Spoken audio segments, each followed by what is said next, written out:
Bienvenue à tous sur l'antenne de Collective pour les trains de la mobilité. Merci à vous de nous avoir rejoints. Je vois déjà sur Twitch et sur YouTube qu'il y a du monde qui est connecté. On va essayer de faire le relais de vos questions. Le but de l'émission, c'est d'accueillir différents invités qui ont vécu des expériences de mobilité. Et vous êtes vous aussi amenés à pouvoir partager vos questions pour qu'on réponde. Pas par mes questions de vieux, mais par vos questions de jeunes, en fait, tout simplement. Je dis rapidement un petit tour de table. Bonjour à Claire qui est avec nous en studio et qui va permettre de faire la première partie avec toi. Bonjour à tous et à toutes. Oui, donc moi, Claire Koulibaly du C-Team à Caen, qui coordonne l'événement du train de la mobilité. Oula, n'en dis pas trop, on arrive tout de suite après. Ça marche. Pierre à la réalisation, merci à toi pour ce travail fantastique. C'est de la télé qu'on fait. Tu diras merci à la fin. Je te dirai merci à la fin. Amélie qui est à la vidéo également, et qui sera là pour témoigner aussi, vu qu'elle est en volontariat européen au sein de la MJC avec nous. Nella et Xenia aussi, bienvenue à vous. Bonjour. Vous avez l'habitude de la radio. Et dans le studio virtuel, j'ai trois fantastiques personnes. Enfin non, j'en ai bien plus que ça, mais j'en ai trois au moins que je voulais citer. Keren qui est à Saint-Lô. C'est ça. Et qui animera la première partie, qui sera ma co-animatrice d'émission. Léo qui est à 40 ans. C'est bien ça. Tout à fait. Bienvenue. Salut. À toi. Et Léa également, qui est avec moi et qui sera plus là pour animer la partie s'engager à l'étranger, si je ne me trompe pas. Oui, c'est ça. C'est bien ça. Pauline nous a rejoint, je vois qu'il y a Laurent Martin qui est présent, il y a différentes personnes et c'est nickel, c'est exactement ce qu'il nous fallait. Donc je lance la toute première partie. Est-ce qu'on ne se remettrait pas un petit jingle rapide, un jingle court des trains de la mobilité ?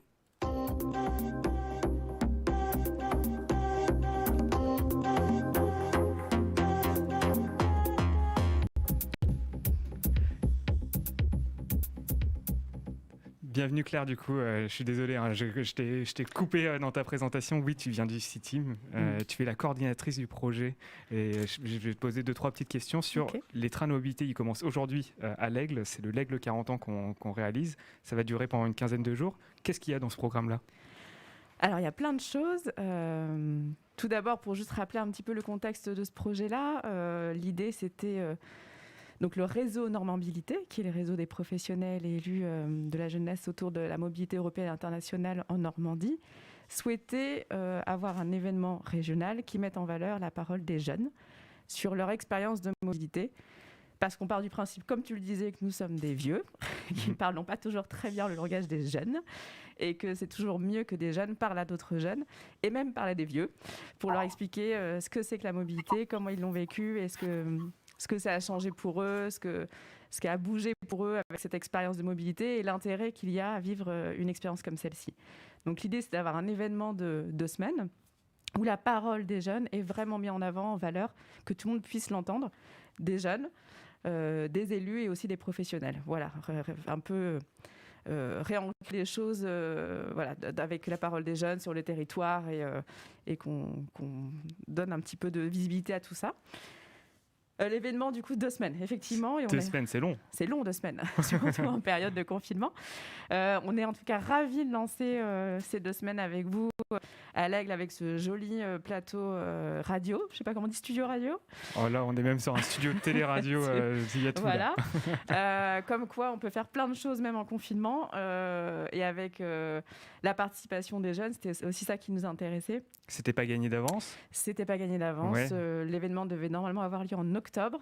Bon, les nombreux rebondissements 2020 ont fait qu'on a décalé. Et là, c'est posé la question du 3e confinement.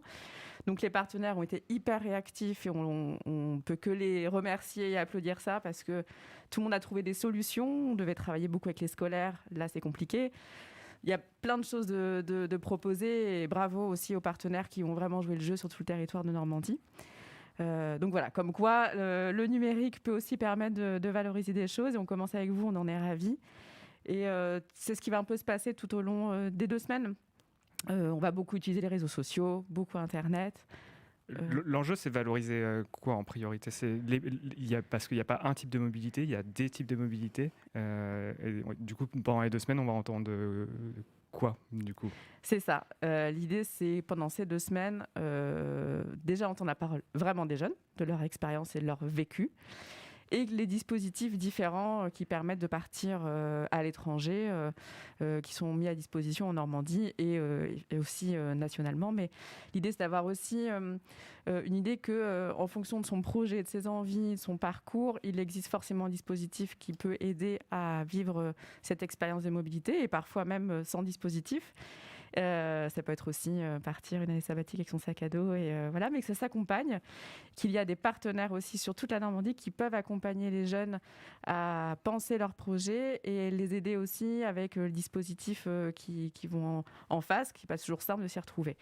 Voilà, c'est aussi ça l'idée, et que on ait une visibilité de tous les partenaires aussi sur le territoire normand, qu'on se connaisse tous un peu mieux et qu'on travaille tous ensemble pour accompagner ces jeunes.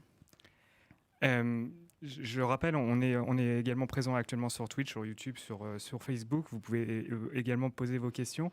Je fais un rappel du programme de l'émission. Dans la première partie, on va parler de travailler et faire un stage à l'étranger. Dans la deuxième partie, s'engager à l'étranger. Et pour finir, qu'est-ce que j'ai ? Mince, j'ai même plus en tête. C'est Léo qui a, construire son projet à l'étranger. Mes excuses. J'espérais avoir la réactivité de Léo pour m'aider, mais en fait, pas encore. Ça va venir. Tout de suite, j'ai une petite interview de Geoffrey de la mission locale pour justement un stage à l'étranger. Et tout de suite après, il y aura Pauline qui, concrètement, vous expliquera ce qu'elle a vécu.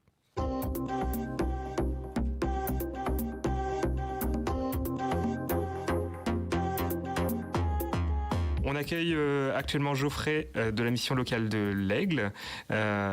Tu accompagnes des jeunes sur des dispositifs de mobilité internationale. Bienvenue à toi. Merci à vous pour l'accueil. Du coup, on a une première question pour toi. Est-ce qu'il y a des critères pour bénéficier d'un accompagnement à la mobilité internationale ? Alors non, il n'y a pas de critères spécifiques pour être accompagné sur la mobilité internationale. Les seuls critères, s'il y en a, c'est vu qu'on est une mission locale, on accueille des jeunes qui sont âgés de 16 à 25 ans et qui sont plus dans un cursus scolaire. Après, les critères, c'est plutôt lié, on ne va pas entrer dans le détail ici, aux aides financières qui peuvent être mobilisées pour partir. D'accord. Et est-ce que tu peux nous présenter brièvement les aides financières qui peuvent être proposées ?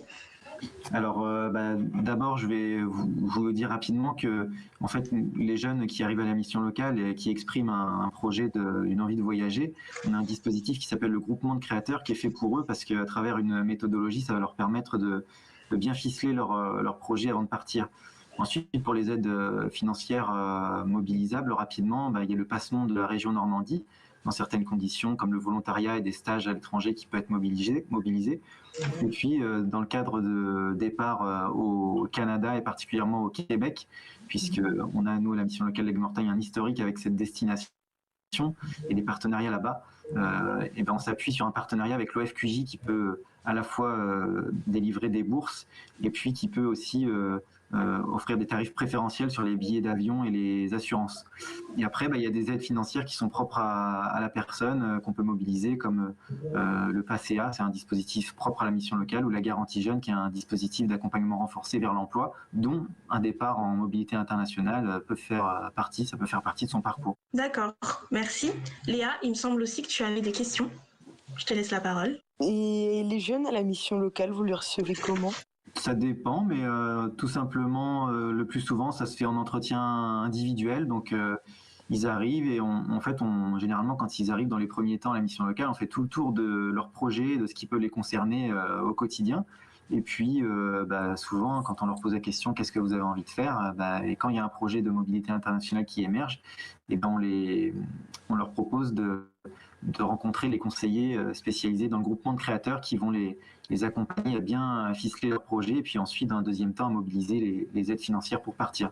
Mais encore une fois, c'est vrai que quand on prépare un projet de mobilité internationale, on pense surtout à l'argent que ça va coûter, mais la préparation est très, très importante de bien définir son projet. Et puis après, les aides financières qu'on peut en mobiliser vont plus souvent en découler, quoi. Est-ce qu'il existait d'autres structures pour la mobilité, pour l'accompagnement à la mobilité internationale que celles que vous avez citées ? Alors oui, il en existe plusieurs. Nous, on est la mission locale l'Aigle-Mortagne, mais il y a la MJC du Rond-Point à l'Aigle aussi qui accompagne les projets de jeunes et notamment sur les services volontaires européens. Après, pour résumer rapidement sur ce que je connais, la mission locale, nous, on a un dispositif qui s'appelle EPIC, qui permet d'accompagner les jeunes dans des projets vers le Québec, plus particulièrement de stages au Québec. Et puis, un deuxième grand volet qui s'appelle WAT, et qui est plutôt des stages en Europe avec des pays partenaires, où là, en fait, c'est facilitateur parce que les partenariats sont... le jeune, quand il s'inscrit, en fait, il a un cofinancement, une participation à donner, mais sinon, le stage lui est trouvé, le logement lui est trouvé, le billet d'avion pris en charge. Donc, c'est un peu des stages clés en main, mais qui correspondent néanmoins au projet de la personne. Mais ça, c'est plutôt intéressant pour des gens qui sont justement pas trop en confiance ou pas trop autonomes sur la préparation de leur voyage. Donc, on a ces deux volets-là, on va dire Canada, Québec, et puis les stages en Europe. D'accord. Et c'est accessible à tout domaine? Oui, c'est accessible à tout domaine. Pour les stages en Europe, notamment, tout est possible, j'ai envie de dire. Pour les stages au Québec, c'est un petit peu particulier parce qu'il faut demander un visa. Et donc là, il y a des critères qui s'appliquent. Et notamment, quand on veut faire un stage au Québec, il faut que ça corresponde à notre domaine d'études. Donc là, c'est un petit peu le seul critère qu'il pourrait y avoir. D'accord. Du coup, toujours en continuant de parler du Québec, donc vous avez aidé Pauline Dandonneau à partir. Comment s'est passé l'accompagnement et est-ce que c'était pas trop compliqué avec elle? Non, c'était pas compliqué du tout. D'ailleurs, l'accompagnement était très léger. Je sais même pas si on peut dire qu'on l'a accompagnée, mais Pauline elle s'est présentée avec un projet déjà assez ficelé. Elle avait l'offre de stage en ligne de mire, donc ça a surtout consisté au départ à lui donner des contacts pour à la fois ficeler le côté projet financier avec l'OFQJ et puis aussi des contacts parce qu'elle était en recherche de logement. Ça s'est concrétisé comme ça. Puis ensuite, en fait, elle était déjà tout juste âgée, je crois, de plus de 26 ans, donc on l'a pas accompagnée sur la suite de parcours et sur le stage en lui-même, quoi. Donc Pauline, c'est quelqu'un de très autonome, donc qu'on connaissait déjà d'avant pour l'avoir. On a perdu Geoffrey, je crois, je crois qu'on a perdu juste deux secondes, mais est-ce que tu nous entends, Geoffrey? Ouais. J'ai bugué. Non, il n'y a pas de souci. C'était l'occasion justement de lui faire un petit clin d'œil à Pauline qu'on reçoit en studio juste après toi. Et moi, ça m'a ouvert une question. Est-ce qu'il faut se préparer entre le moment où on a l'idée et l'envie de partir à l'étranger et la réalisation concrète? Je pense qu'il y a plusieurs semaines, voire plusieurs mois des fois. Comment faut s'y préparer à ça? Si là aujourd'hui ça soulève des idées à des jeunes de vouloir partir à l'étranger, tu aurais un peu un conseil quand même à dire ce sera pas dès demain qu'on part, ou peut-être ça peut être dès demain? Oui, la préparation est super importante. Après, moi ce que je dis aux jeunes, c'est que de bien prendre le temps de préparer leur projet. Généralement, je leur donne un délai de 5-6 mois, même si ça peut être plus rapide pour certains, mais pour vraiment poser les choses. Le plus important, c'est déjà de bien travailler sur son projet, qu'est-ce qu'on veut faire à l'étranger, et à partir de là, le reste va en découler. On va pouvoir calculer son budget, donc on va pouvoir verrouiller le côté financier. Derrière ça, on va pouvoir voir les aspects logistiques, comment le transport, le logement. Et puis, parfois, il peut y avoir aussi une préparation linguistique à faire, et une préparation culturelle. Donc là, on peut mettre en lien avec des partenaires du territoire qui peuvent, des parrains par exemple, qui peuvent aider soit sur le côté linguistique, ou alors des gens avec qui on peut échanger sur le Québec pour en apprendre plus sur la culture. Ça peut être ça aussi. Et c'est pas négligé non plus cette partie-là. Donc c'est partir avant de partir, quasiment. Ouais, et puis généralement aussi ce qu'on propose aux jeunes, c'est l'accompagnement, puisque nous c'est spécifiquement particulièrement sur des stages, parce qu'on vise la montée en compétences des jeunes pour qu'ils reviennent en France et qu'ils aient plus de facilité à trouver un emploi. Donc on valorise beaucoup ce côté-là avant de partir, les compétences, et puis on essaie de formaliser ça aussi avant qu'ils partent. Vous aurez compris, on a enregistré cette interview avec Geoffrey juste avant l'émission. On en profite, ça va soulever des questions auprès de Pauline. On voulait te laisser profiter de lui faire un petit clin d'œil, vu que tu vas pas pouvoir discuter directement avec. Si tu as un petit mot pour Pauline, on te laisse la possibilité si tu veux. Pauline, j'espère que tu vas bien, et puis un petit clin d'œil parce qu'il se trouve qu'on a réalisé un service civique ensemble à la mission locale, donc voilà, en rappel de ce bon vieux temps, je suis ravi qu'on partage, même en décalé, cette émission ensemble. Merci beaucoup Geoffrey, et puis à très bientôt, on t'envoie des jeunes dès qu'on peut. Ça marche, à bientôt. Salut. Au revoir. Au revoir. Ok, vous aurez compris, c'était une émission enregistrée comme j'ai spécifié. Pauline, tu as eu un petit mot de Geoffrey, j'espère que ça te fait plaisir. Ah, on n'entend plus Pauline, pardon. Ouais, vas-y, c'est bon. Lui répondre, lui renvoyer l'appareil. Quel dommage qu'il soit pas en live. Mais oui, ça me fait plaisir. Ça fait un moment que je lui ai pas envoyé de nouvelles. Ça va être l'occasion de le faire. Je vous souhaite de vous retrouver. Keren, je te laisse la main. C'est toi qui peux profiter de mener l'interview de Pauline. C'est ça. Donc déjà, bonjour Pauline. Bonjour, je suis ravie d'être avec vous. Ah, voilà, c'est cool. Du coup, tu as passé 6 mois au Canada. Est-ce que tu peux nous parler, nous préciser un petit peu ton projet là-bas? Oui, tout à fait. Alors moi, j'ai décidé de partir faire un stage au Québec, plus précisément, et à Montréal, encore plus précisément.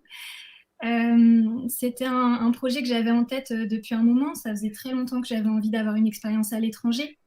Dans mon parcours de vie, il y a toujours eu quelque chose qui m'en a empêché. Et puis là, l'occasion s'est présentée, donc j'ai vraiment sauté dessus. Pourquoi j'ai choisi de faire un stage? Parce que j'ai évalué un peu toutes les possibilités que j'avais en termes de temps, en termes de budget, en termes d'investissement personnel.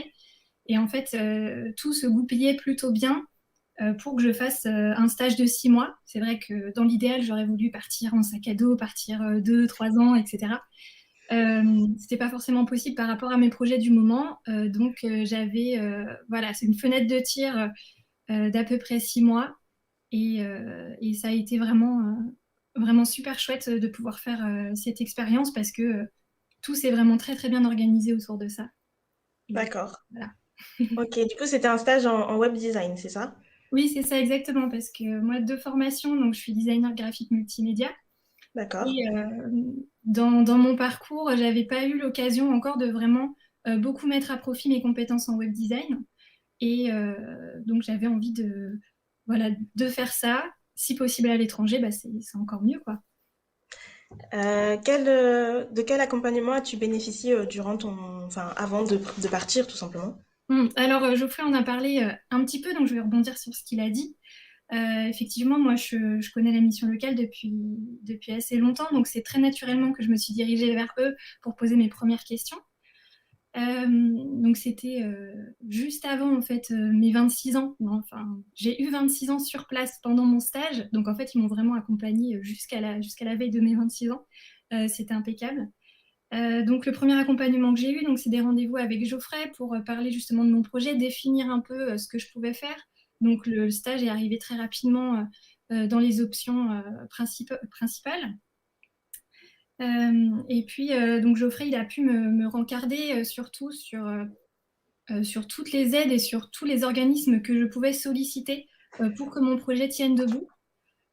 Donc il m'a dirigée assez rapidement vers l'OFQJ, donc l'Office franco-québécois pour la jeunesse. Donc c'est un organisme qui fait de l'accompagnement pour envoyer des petits Français au Canada et des petits Canadiens en France, et qui ont vraiment été super parce que c'est un organisme qui vraiment aide pour tout ce qui est phobie administrative, je dirais.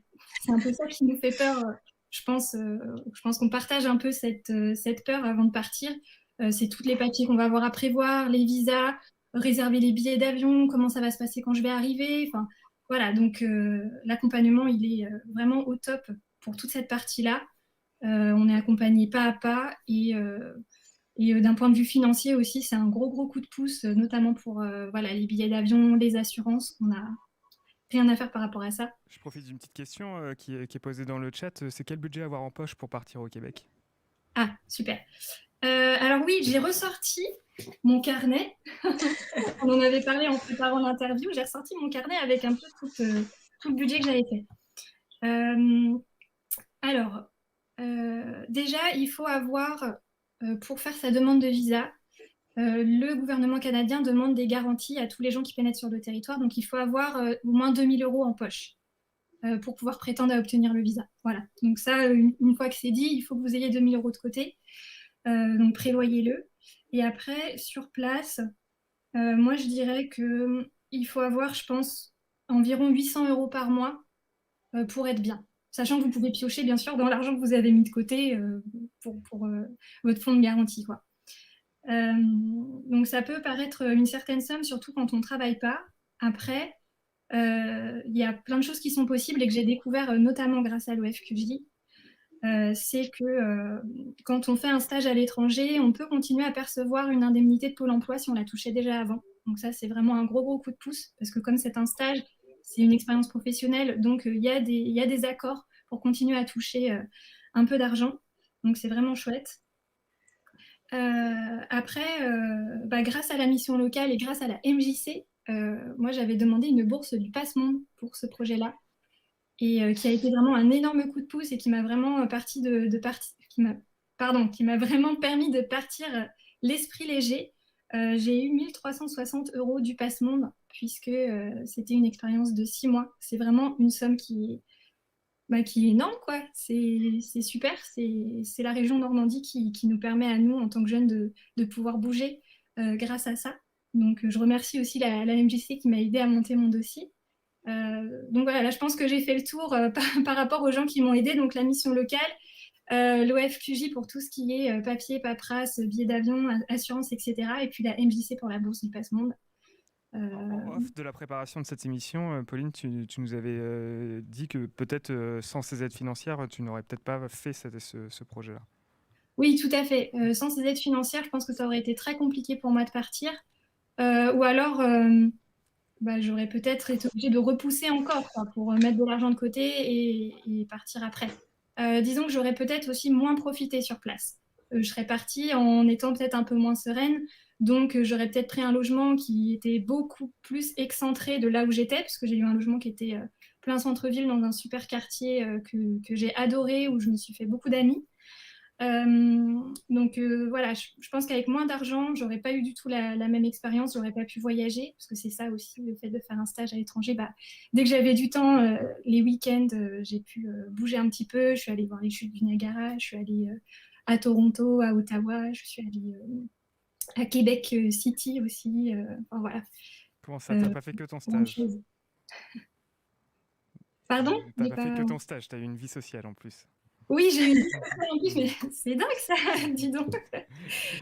On ne fait pas que travailler finalement quand on va à l'étranger et c'est pour ça qu'on le fait hein, aussi, hein, de toute façon. Ça a été une super expérience professionnellement et personnellement et je crois que j'ai jamais entendu personne dire le contraire. Justement, j'allais en venir. Qu'est-ce que cela t'a apporté en termes de compétences, d'expérience, que ce soit professionnellement et humainement parlant aussi? D'un point de vue purement professionnel, pour commencer, donc déjà, j'ai pu mettre à profit des compétences que j'avais. En tant que stagiaire, c'est quand même beaucoup moins la pression pour pouvoir expérimenter des choses. Donc ça, c'est vraiment chouette. Il y a une différence aussi entre les stages qu'on fait en France et les stages qu'on fait au Québec. Je ne peux pas dire dans les autres pays, mais en tout cas au Québec. C'est que là-bas, le stage est vraiment considéré comme une réelle expérience professionnelle. Chez nous, on a tendance à dénigrer un petit peu le statut du stagiaire, voilà, celui qui fait les cafés, c'est celui qui fait les photocopies, etc. Là-bas, c'est une expérience professionnelle à part entière. Donc, on nous considère d'égal à égal avec les autres collègues. Donc, c'était vraiment très enrichissant. Et après, j'ai vraiment découvert des méthodes de travail en groupe, hein, des méthodes de management aussi, qui sont vraiment incroyables et que j'utilise encore aujourd'hui, qui arrivent petit à petit en France parce que voilà, après ça, quand je suis rentrée, j'ai repris un master et on a commencé à voir des méthodes de management qui sont inspirées des méthodes québécoises. Donc chez nous, ça arrive petit à petit. Et là-bas, ça m'a vraiment permis de les découvrir et de les expérimenter. Et de me rendre compte voilà, de cette différence culturelle qu'on a en entreprise et pour lesquelles c'est hyper important de s'inspirer, quoi. Après, sur le plan personnel, Je suis désolé, hein, ce klaxon précise qu'on est dans les 2 dernières minutes de la partie vu qu'on a pris un peu de retard, Okay. mais je te laisse terminer cette question et aussi avec une question que j'avais en tête, que j'ai déjà oubliée, qui était aussi, est-ce que ce voyage, il te permet aujourd'hui d'absolument trouver du travail partout? Donc voilà, pour terminer, si je devais résumer très rapidement cette expérience, incroyable, incroyable. Franchement, c'était génial, quoi. J'ai rencontré plein de gens, j'ai fait plein de trucs. Ça a été vraiment une bouffée d'air frais, quoi. Surtout en tant que femme dans une grande ville comme Montréal, on a un sentiment de liberté qui est incroyable et qu'on n'a pas en France pour plein de raisons. Je ne vais pas m'étaler là-dessus, mais voilà, si vous avez peur de voyager en étant seule parce que vous êtes une femme, surtout, vous pouvez y aller les yeux fermés, en fait. C'est vraiment le message que je voulais passer par rapport au Québec, le sentiment de sécurité. Et puis donc la question c'était est-ce qu'aujourd'hui ça m'a apporté des choses sur le plan professionnel? Alors oui, après j'ai pas envie de tomber dans le cliché en disant bah voilà une expérience à l'international sur ton CV ça t'ouvre des portes, c'est miraculeux. Non, c'est pas miraculeux.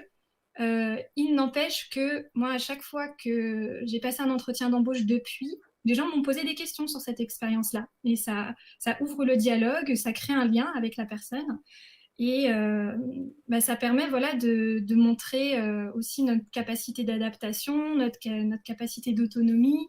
Et on peut, grâce à cette expérience-là, mettre en avant nos compétences, chose qu'on n'aurait peut-être pas fait avec un CV tout à fait classique. Ok. Parfait. J'avais dit, ça allait être frustrant. C'est trop court. Il faudrait que nous aussi on fasse une nuit de train de mobilité comme on nous l'a suggéré la semaine dernière, vendredi dernier, dans notre tout premier Twitch. N'hésitez pas à continuer à poser des questions. En attendant, Pauline, je te remercie. Si tu restes avec nous, si tu souhaites, si tu as des questions durant toute l'émission. Oui, bien sûr. Pierre, il y a un petit message de Gaëtan qui est lui également à Montréal pour vous, auditeurs.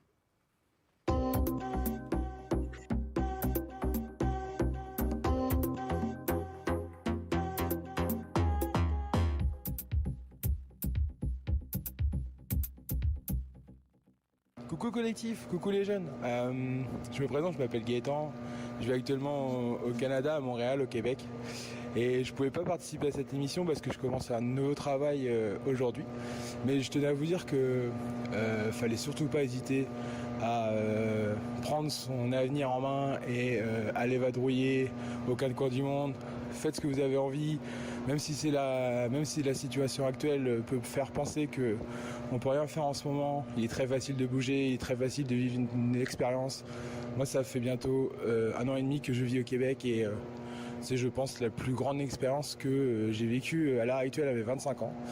Donc voilà, je vous souhaite une bonne mission, je vous souhaite une bonne journée et je vous dis à la prochaine, collective. Voilà, c'était un petit coucou de Gaëtan qu'on a l'habitude de recevoir sur Collective et qui est actuellement au Québec, à Montréal, et du coup ça fait écho à Pauline. À Pauline.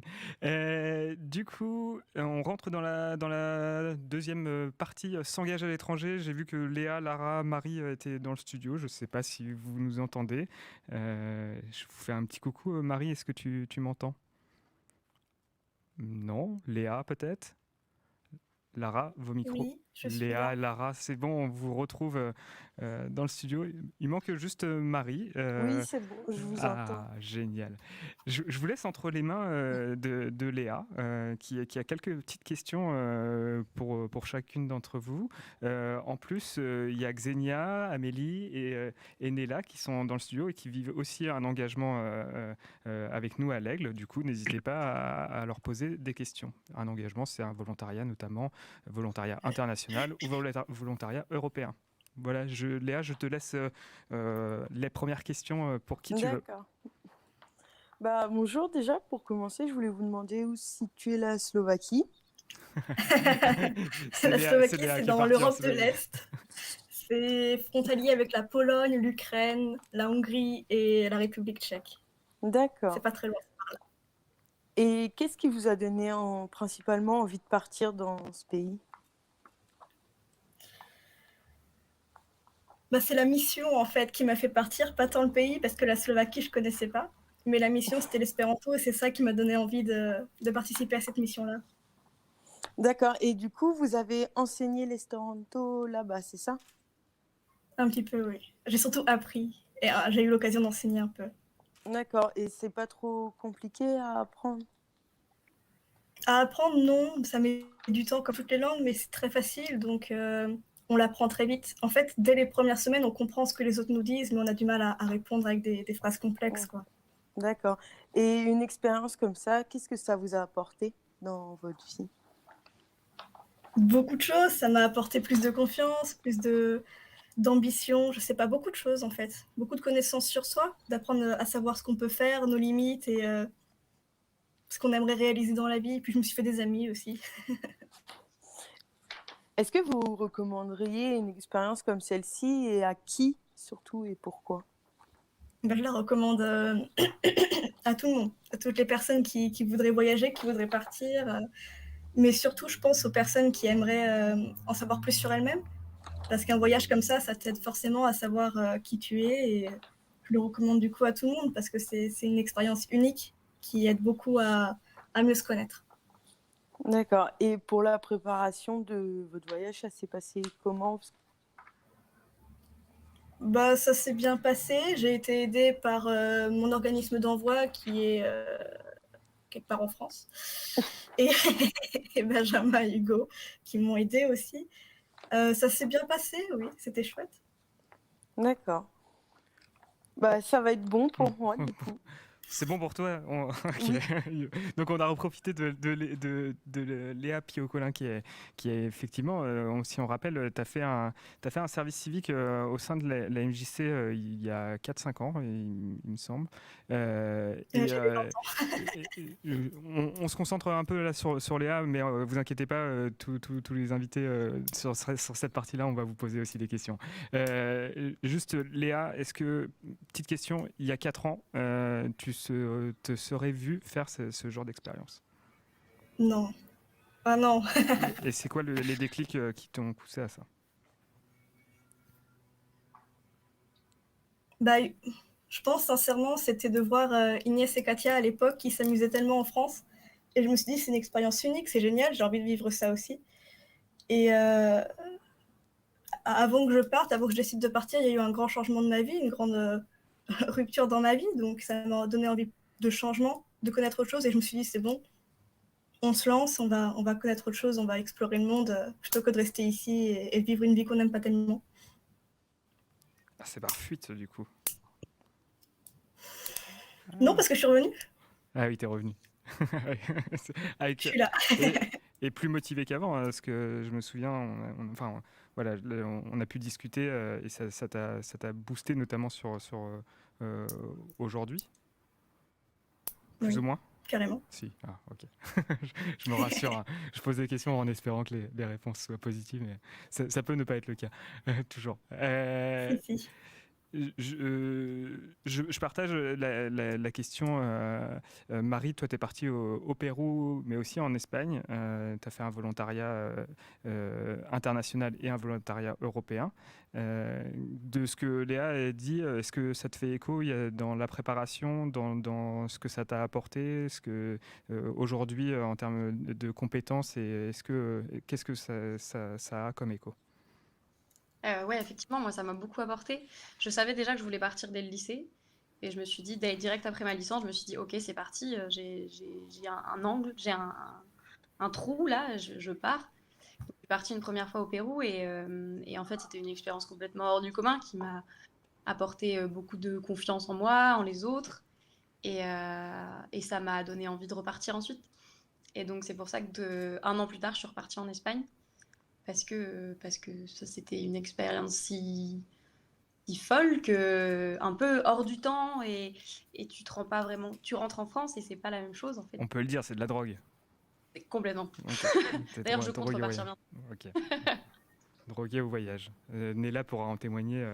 C'est une grande voyageuse et j'ai l'impression qu'elle aime ça et qu'elle continuera. Oui, je peux dire que c'est un drogue. C'est ma confirmation. On avait noté une petite question, Léa, mais je ne sais pas, je la pose notamment sur les compétences linguistiques pour partir. C'est nécessaire? J'ai pas bien entendu ce que tu as dit. C'était pardon, l'autre Léa, parce qu'il y a deux Léa, D'accord. qui avait noté Oui. notamment une question autour des compétences linguistiques. Est-ce que c'est nécessaire pour partir? Ah, vous Du coup, m'entendez? c'est pour laquelle Léa? C'est pour vous tous qui avez fait un volontariat à l'étranger. Est-ce que partir, ça nécessite quand même des compétences ou pas en langue? Que ce soit Je dirais pas en anglais, en spécialement. slovaque, en espagnol. Bah, je suis partie sans parler ni espéranto ni slovaque et ça s'est très bien passé. Du moment que tu as envie d'apprendre la langue et que tu sais te débrouiller, tu peux t'en sortir. Moi, c'est la même chose. Je suis partie au Pérou sans connaître un mot d'espagnol. J'avais révisé un peu, mais pas grand-chose. Et au final, au bout d'un mois, on s'y fait et la langue vient plus facilement. Non, c'est possible. Lara, toi, tu parlais bien français déjà. Oui, à peu près, je pense. Mais peut-être c'est quand même, c'est minimum, c'est un défi de s'améliorer dans une autre langue. Donc, je pense que c'est pas problématique de partir si on est motivé à apprendre quelque chose. Je sais pas comment on choisit justement une mission de volontariat à l'étranger, parce qu'il peut y avoir une proposition. Est-ce que vous avez choisi d'abord un pays? Vous avez choisi qu'est-ce qui fait que vous êtes arrivé dans votre mission? Est-ce que parce qu'on n'a pas posé aussi la question entre l'idée de partir et partir réellement, il y a beaucoup de temps. C'est As You Want, celui qui veut répondre. Moi, j'avoue qu'il y a eu beaucoup de temps entre l'idée de partir et partir vraiment. 3-4 ans, je dirais. J'avais envie de partir très tôt. Et moi, j'ai réussi à partir au Pérou parce que l'association que je connaissais était franco-péruvienne. Et donc, c'est par ce biais que j'ai pu entrer dans l'association. Après, j'avais pas forcément spécialement choisi le Pérou, mais c'était très bien, hein. Le Pérou, c'est incroyable comme pays. Et l'Espagne, c'est pareil. J'avais plutôt choisi des pays hispanophobes. Hispanophobes, carrément. Alors, c'est tout l'inverse de ce qu'on veut promouvoir. Hispanophone. Ouais, oui. Donc plutôt l'Espagne. Et donc je suis tombée sur une mission en Espagne, donc c'était parfait. Pour vous aussi qui êtes en studio, le choix des missions, enfin, dans un contexte particulier, il faut avouer aussi, on ne peut pas partir où on veut non plus actuellement, mais comment s'est fait ces choix-là? Xenia, peut-être. Moi, je voulais aller en France à cause de la langue, mais j'ai aussi regardé pour d'autres pays. Mais principalement, j'ai postulé pour la France. Tu fais partie de ces jeunes qui ont qu'une langue en tête. Ils veulent ils veulent un pays pour apprendre une langue en particulier. Oui, mais j'étais aussi prête pour aller en Italie. D'accord. Plutôt des langues latines, du coup, quand même. Oui. Oui. Amélie, peut-être ton choix aussi de mission, comment il s'est réalisé et est-ce que c'était véritablement les choix que tu désirais ou pas? Alors, comme Xenia, j'étais aussi prête pour aller au pays de l'Est de l'Europe de l'Est, par exemple. Mais quand même, j'ai déjà appris le français à l'école. Donc, j'aimerais bien, ça pourrait être chouette de s'améliorer la langue ici, en France. Et en plus, la France est un pays très, très, très beau, je pense. Alors, je me dis pourquoi pas essayer et postuler. Et si je peux déjà parler la langue un petit peu, ça peut m'aider beaucoup au début de ma mission. Ça peut être un avantage quand même. Du coup, les compétences linguistiques peuvent être un avantage, mais pas forcément une obligation à avoir pour pouvoir partir. Léa, pardon, qui est ma co-intervieweuse, elle m'entend plus ou moins bien, je crois. Du coup, je continue à poser des questions, mais enfin, n'hésitez pas. Et dans le chat aussi de Twitch, je réceptionne vos questions. Le volontariat international en temps de pandémie, ça se passe comment? Ça, c'est plus pour ceux qui sont actuellement présents en volontariat. Est-ce que vous voulez y répondre? C'est Pauline Peacock qui pose la question. Ah, on t'entend pas très bien. Vas-y. Je peux répondre à cette question. Je trouve que il y a aussi un côté frustrant parce qu'on ne peut pas rencontrer les gens, les autres volontaires. Mais je pense que pour moi, je vois que c'est la meilleure chose que je pourrais faire pendant le confinement, avec les restrictions et tout, parce que j'ai l'opportunité d'apprendre beaucoup de choses ici à la MJC et on peut continuer à travailler. Et je pense que c'est mieux que faire... personnellement, comme j'aime beaucoup voyager et c'est pas possible du tout, c'est mieux que je fais un volontariat où je peux apprendre des choses ici en France que d'être, je sais pas, en Roumanie ou... je sais pas. C'est le meilleur du moins pire, en gros. Ouais, on peut dire ça. Et du coup, j'en profite pour dire, effectivement, même s'il y a eu beaucoup de restrictions dans les envois et départs de mobilité à l'international dans le service volontaire européen, enfin, corps européen de solidarité, ça s'est relancé, notamment aussi le volontariat international. Amélie, elle me partageait aussi cette idée-là, hein, comme toi, Néla, de dire... aussi, quand il y a de l'indécision, où on ne sait pas trop quoi faire, là, en fait, ça donne quand même des opportunités d'apprendre et de vivre 2 à 12 mois à l'étranger, quelque chose où on va de toute façon développer des compétences. Voilà. Et justement, en parlant de compétences, je vais peut-être me retourner vers Lara ou des plus anciens, des personnes qui ont déjà terminé leur expérience sur qu'est-ce que ça vous a apporté en termes de compétences globalement. Vraiment beaucoup de choses. Donc, déjà, maintenant j'ai les compétences numériques, par exemple, que je n'avais pas avant. Faire le montage, faire les podcasts, ça m'a aidé déjà pendant mes études, par exemple, parce qu'il me fallait faire le podcast en français. Mais à part de ça, donc tout ce qui est plutôt numérique ou professionnel, il y a aussi un côté humain, bien sûr. Par exemple, pour moi, c'est beaucoup plus facile de rencontrer des nouvelles personnes maintenant. J'ai moins peur, je suis plus ouverte, je suis plutôt relaxée. Et puis aussi, je sais mieux que je suis responsable de moi-même, en fait. Donc, si moi, je ne suis pas active, voilà, je ne peux pas m'attendre à quelque chose qui va se passer. Parce que c'est à moi aussi de faire quelque chose, de s'engager. Et sinon, je ne peux pas trop attendre que quelqu'un va faire quelque chose pour moi. Et en plus, quand je suis mal à l'aise dans une situation, je sais mieux comment il faut réagir, ce que je peux faire pour m'en sortir, par exemple. Donc, c'est surtout au niveau des relations humaines que je sais mieux comment se comporter. Et personnellement, je le remarque souvent et chaque jour. Et je pense que si j'aurais pas fait cette expérience, j'avais beaucoup plus du mal à me construire, par exemple, une vie étudiante aussi facilement.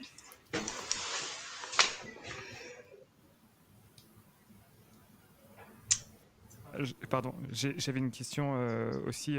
Keren, pardon, je crois que tu voulais prendre la parole. Je te laisse. Oui. Vas-y, je t'en prie. Alors, je sais qu'on est là pour parler des points positifs, mais moi, du coup, ma question, c'était comment on gère les peu plus difficiles, où forcément la famille nous manque et au début, quand on a du mal à s'adapter. Est-ce que vous avez eu des moments où vous étiez un peu down? Partagez vos tips.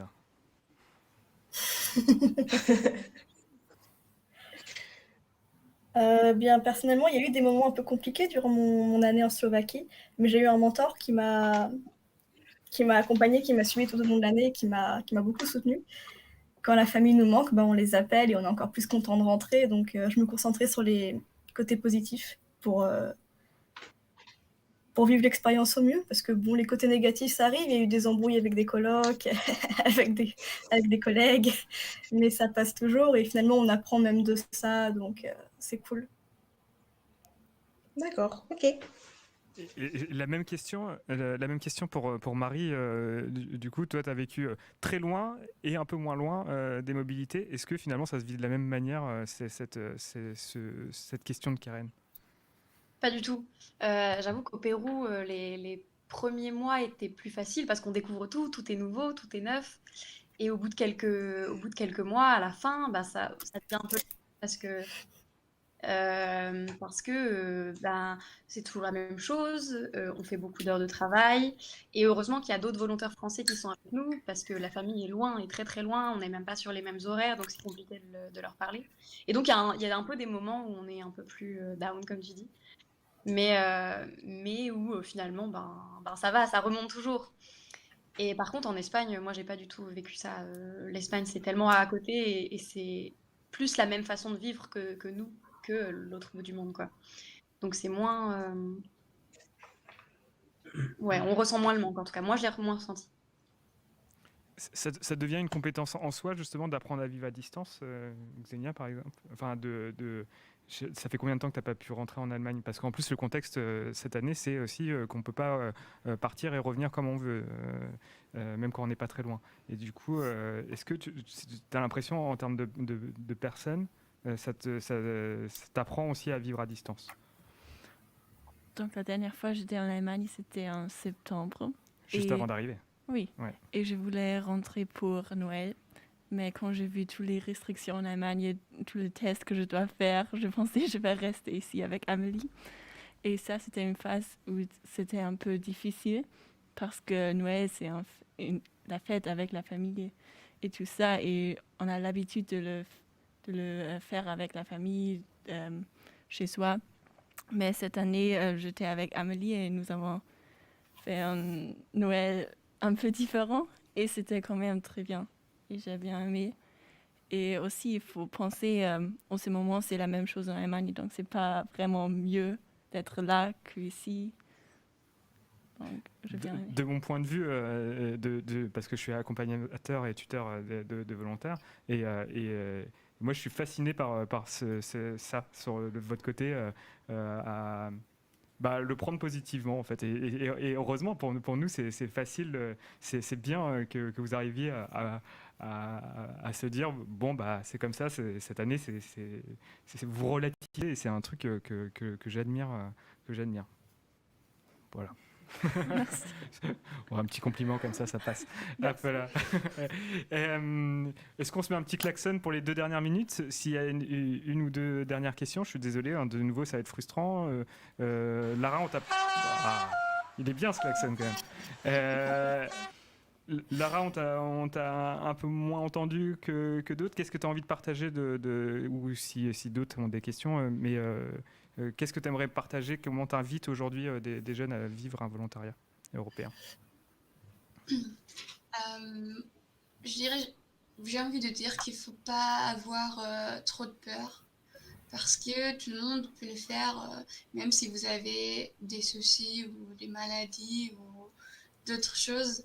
Il y a toujours le moyen de chercher une solution. Commencer peut-être avec des expériences un peu plus courtes, ou voilà, donc parce que moi j'avais beaucoup de peur au début, mais en fait il faut pas trop s'inquiéter. Tout le monde a des compétences à partager avec les autres, donc voilà. Allez-y, partez. Allez, partez. Allez. Et hop, ça dégage, tout le monde part.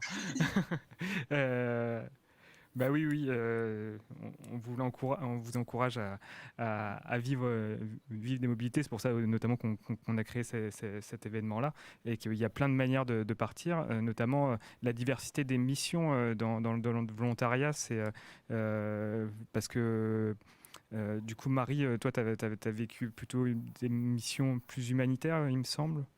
C'est ça, ouais, solidarité internationale.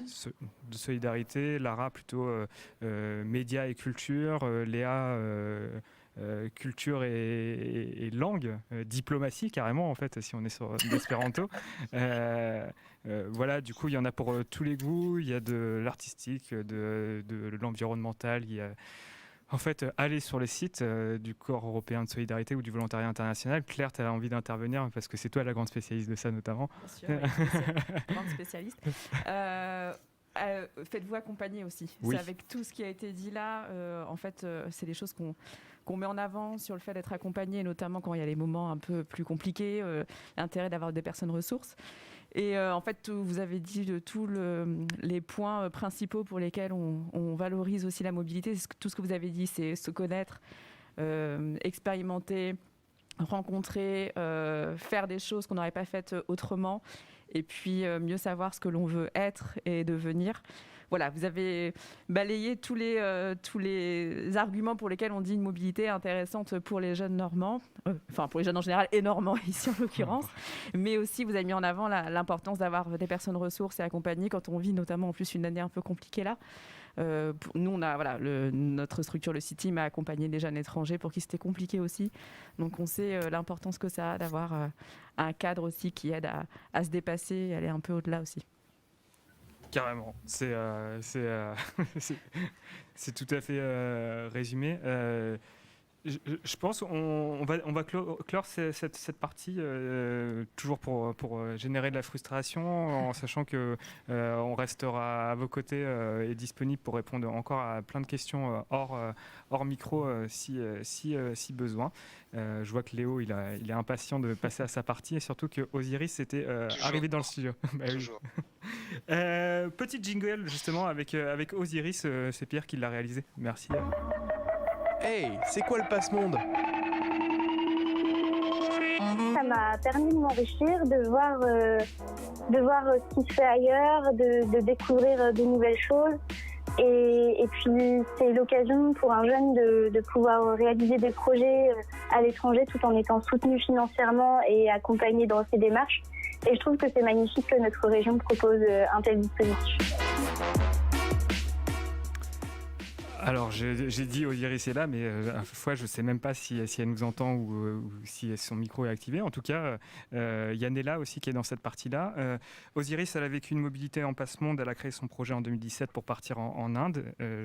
Bienvenue à toi. J'ai vu que ton micro s'était allumé. Salut. Ça va? Ça va et toi? Bah, ça va tranquillement. Un peu stressé, c'est la course. Et Yann est là qui partagera aussi cette partie-là avec toi parce qu'elle a vécu du workaway, notamment pendant quasiment 18 mois sur 3 ans, ce qui a permis de voyager à travers l'Europe notamment. Léo, c'est à toi la main. T'es grand, t'es un chef et je te laisse le micro. Alors déjà, bonjour Osiris. Bonjour Léo. J'espère que tu vas bien. Alors, j'ai quelques questions à te poser. Enfin, du moins, j'en enlève une parce que le jingle me l'a volé, donc c'est pas grave. Déjà, petite question assez personnelle. Qu'est-ce qui t'a donné envie de construire un projet, justement, à l'étranger? Alors, moi, je suis partie en 2017 parce que j'avais fait une année de fac qui m'avait pas plu. Et en fait, je me suis posé la question du je fais quoi maintenant? Et donc j'ai cherché à savoir ce qui était possible. Je voulais notamment voyager. Donc la MJC de l'Aigle et Hugo m'ont aidé à trouver des solutions, notamment le passe-monde. D'accord. Vis-à-vis du passe-monde, est-ce que ça t'a pris, alors administrativement parlant, hein, est-ce que c'est quelque chose qui est assez long à mettre en place?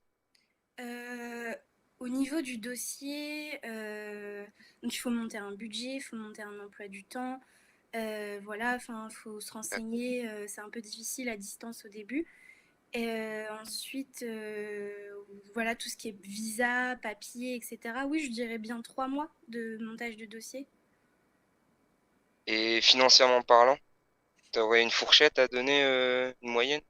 Alors, mon budget, moi, j'avais fait en sorte qu'il soit à 2000 €, car la région prend en charge la moitié de ton budget. Et en fait, moi, mes dépenses arrivaient à 2000 €, donc je pouvais avoir une subvention de 1000 € Et de mon côté, j'avais économisé aussi 1 000 € pour pouvoir me faire plaisir à côté sans trop regarder mes dépenses. Mais c'est une grande fourchette quand même.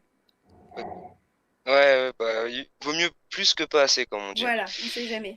Euh, et est-ce que tu as réussi à t'épanouir une fois sur place, socialement parlant, pour que tu te sentes bien en fait? Est-ce que tu as eu un gros choc de différence culturelle vis-à-vis d'un pays qui est totalement différent ou ce n'est pas le même mode de vie? Alors, Est-ce que tu déjà, as eu... déjà l'Inde. Pardon, excuse-moi, vas-y. Excuse-moi. Alors, l'Inde, je pense que Ouais, quand tu pars en Inde, tu t'attends au choc des cultures.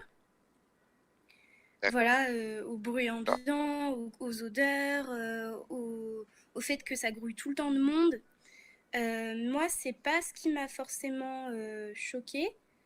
C'était plus socialement, étant seule et étrangère, et en plus étant une femme, j'avais tout le temps des regards, tout le temps braqués sur moi. C'était l'image la plus forte, c'était un feu rouge. J'ai juste regardé autour de moi et tout le monde sur les motos, dans les taxis, dans les voitures, tout le monde me regardait. Alors je me dis, bon ça va, je suis quand même brune aux cheveux bouclés, mais j'aurais été blonde aux yeux bleus, qu'est-ce que ça aurait été quoi. Ouais, t'as senti Voilà, le donc regard c'est juste, insistant. voilà, c'est juste un peu ça qui est un peu déstabilisant, je pense, et je m'y attendais pas du tout. Et as-tu d'autres expériences que tu pourrais nous raconter que tu as eues grâce à ce voyage en Inde, à cette expérience, pardon? Alors, j'ai eu quand même la chance d'avoir un contact Aiglon sur place, d'avoir même plusieurs contacts Aiglon, notamment la famille qui m'hébergeait à New Delhi, et aussi un jeune architecte qui vient de l'Aigle et qui faisait son stage à Delhi. Donc lui, comme il faisait un stage de 6 mois, il connaissait déjà du monde sur place et il sortait beaucoup, notamment le soir. Donc très vite, on a fait tous les soirs, on était en boîte et tout. Enfin, c'était quand même, je m'attendais pas du tout à ça. Moi, j'avais pas du tout pris des fringues pour. J'étais en salopette Doc Martens dans des trucs de palace de luxe et tout. Donc c'était. Ah ouais, ça fait sacré contraste. Voilà, c'est ça. Mais c'était marrant quand même. C'était une super expérience. On fait un big up à Paul de Catellino, du coup, c'est ça? Exactement. C'est lui. Ouais, je comprends. Des sacrés Gros big personnages. up. Et est-ce que tu aurais des conseils justement à donner à des jeunes qui aimeraient comme toi faire ce genre de projet, mais qui n'ont pas spécialement la force pour se lancer? Je pense que dans le cas du passe-monde, avoir la force pour se lancer, déjà ça dépend que de soi, mais là on a quand même la chance d'être accompagné, d'être suivi, voilà, on n'est pas lâché tout seul comme ça, tiens voilà le dossier, tu le remplis et tu te débrouilles. Il y a quand même un accompagnement qui est très bien fait, donc je pense que c'est le moment idéal pour se lancer justement. C'est sécure, en plus il n'y a que des avantages, donc c'est l'opportunité idéale quoi. Et petite question, peut-être tu sauras y répondre. Est-ce que n'importe qui il peut y bénéficier justement du passement? Alors, il me semble que c'est réservé entre c'est les 15-30 ans, il me semble. 15-25. 15-25. 15-25, parce Ouais. que j'ai vu tout à l'heure sur le site, ils ont mis 30. Ah, Ouais. Ils ont mis entre 15 et 30 ans, donc c'est peut-être nouveau. forcément, pile au moment où moi j'ai 31, ça y est, c'est terminé. Ça. Super. C'est toujours comme ça. Et il faut être normand et avoir entre 15 et 25 ou 30 ans. Je dirais 30. Donc beaucoup de monde peut y bénéficier à partir du moment où ils sont dans la tranche d'âge. Exactement. Ouais. Ça marche. T'as quelque chose à dire, Benjamin? Non, Je non, voudrais pas te couper dans ton élan. j'avais envie de confirmer en fait que c'était ça. Ah. Après, j'irai vérifier le 30 ans. Je pars fact-checker alors. Un fact-checker, n'hésitez pas sur Twitch à fact-checker aussi. On devient Thinkerview en un instant. Je t'en prie, Léo, t'as 1 millier de questions encore.